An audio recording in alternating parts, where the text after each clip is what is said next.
Here's another activity that you can do at home or in the classroom if you want. So I just used 2 pieces of bread and made cinnamon toast, and the idea is how do you make equal shares? But pretty much anything that you can cut up or divide up equally will work for this. So food is always a fun choice because you get to eat it, but be creative and have fun. Our question is that 5 people share 2 pieces of cinnamon toast equally, and how much does each person get?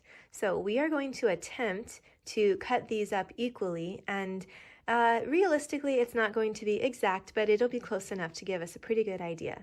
So what we can think of first is, one way is that we cut each of the piece into fifths.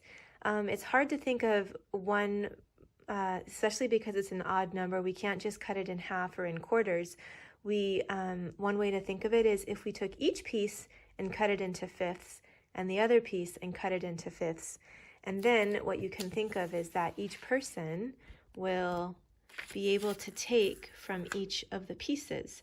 So we'll cut this one into 5, cut this one into 5, and then, like the model will show, each person will get 2/5 of the cinnamon toast. So let's see if it works.